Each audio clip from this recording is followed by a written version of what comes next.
general, many of the children do not have opportunities and also lack interest in learning the life principles and spiritual path of Sanatana Dharma.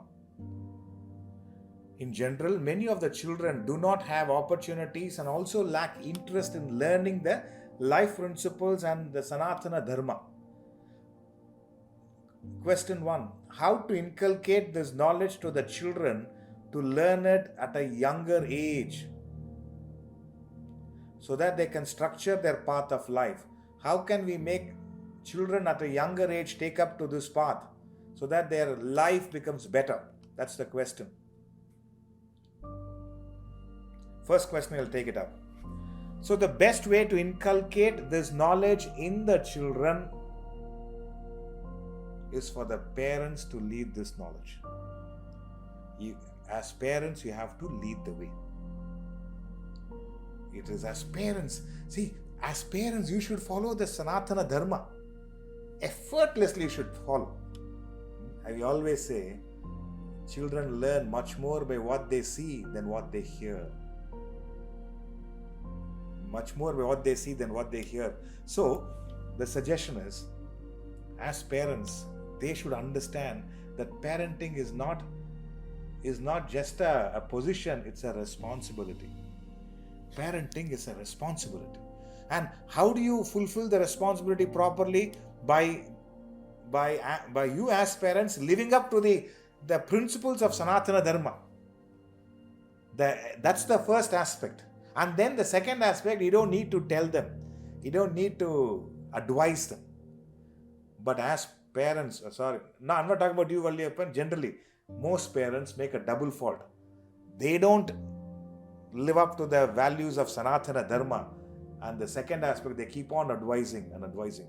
You should attend the Saturday sessions by Sreedharanji. It is the value addition classes.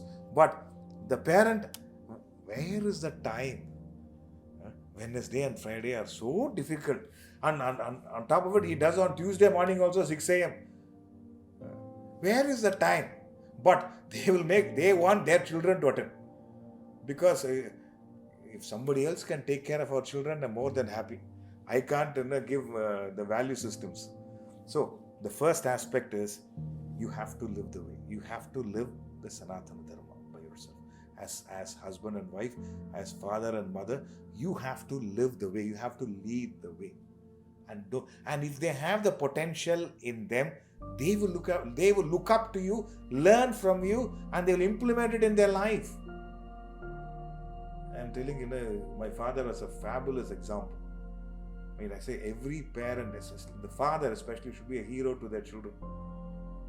They should look up to as parents, one parent they should look up to, and one parent they should be very closely associated. Affectionately, they should be with one parent. They should have a lot of respect and reverence to the other.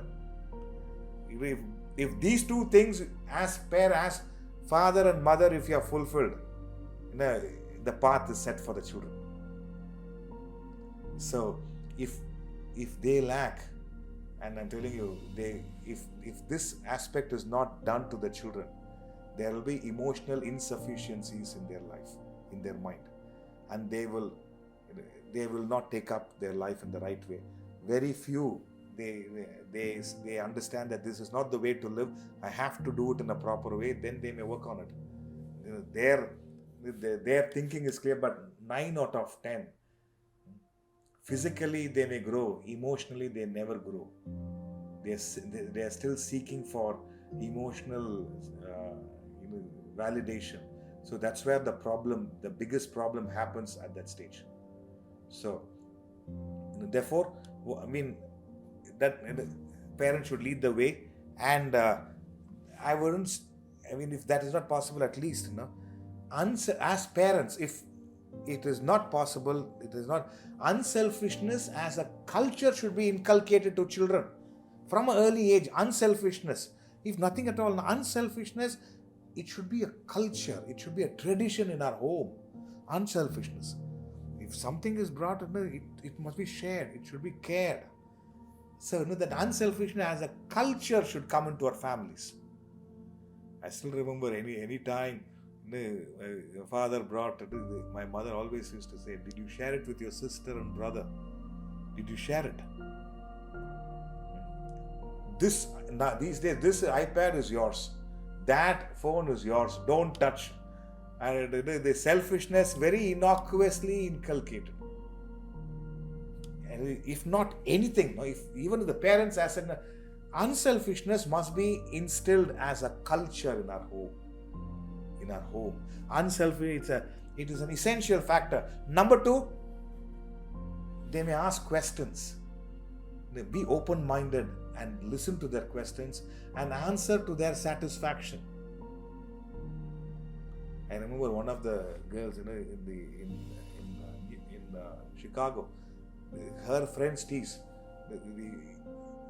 There's a Ganesh Puja, and her friends, they tease, you are worshipping an elephant? And they come and ask, why should we worship an elephant?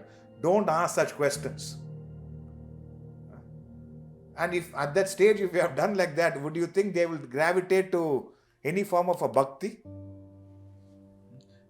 My friends are teasing me, you worship an elephant, you worship a monkey, and a Hanuman you worship, and what sort of a thing is this?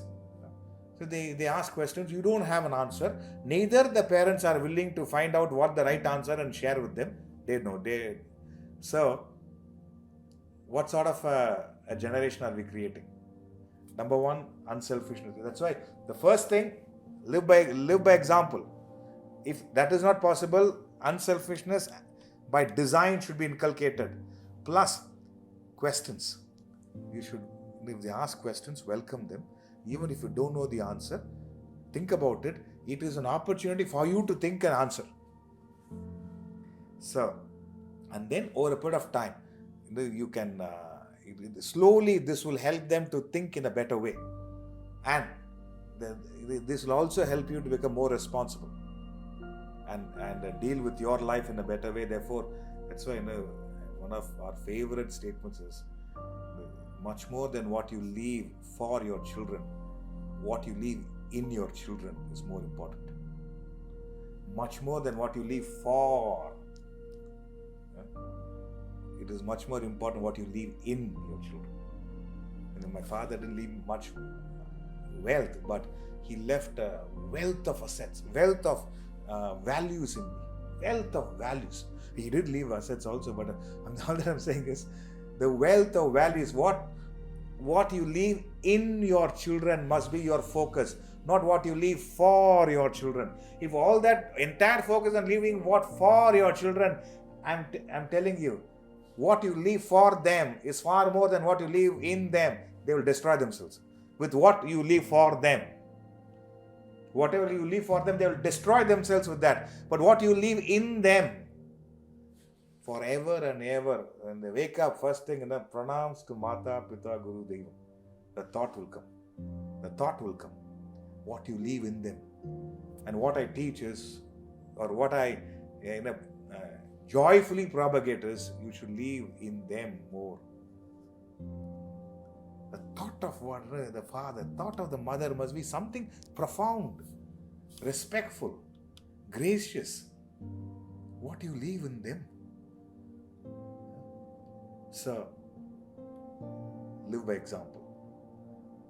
Unselfishness by default must be a design in your life, in the family. Encourage questions. Let them come up with questions to which you answer. If you don't have an answer, invite somebody who can fulfill their questions. Invite somebody. Let them be open-minded. Let them try various aspects. And be focused on what you leave in them, which is much, much more important than what you leave for. Please leave whatever you can leave for them. But what you leave in them, the thought of the parents itself must be something.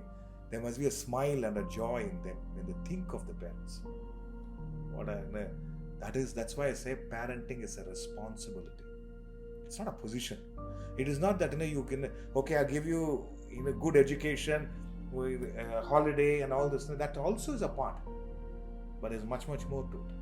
Much, much more to it. Very few. That's why it's easy to have children, but to be a phenomenal parent, lot of effort, not on the part of the child, on the part of the parent. On the part of the parent. And there are some parents that say, we don't fight in front of the children, as if the children are not aware that you fight. The children are far more perceptive. You could have fought 2 days before, but they will know. I think not right with the parents. They will know. They will pick up easily. So think about it. It's a very elaborate thing to discuss, but I'm just giving you a gist. This itself is heavy. The gist is heavy.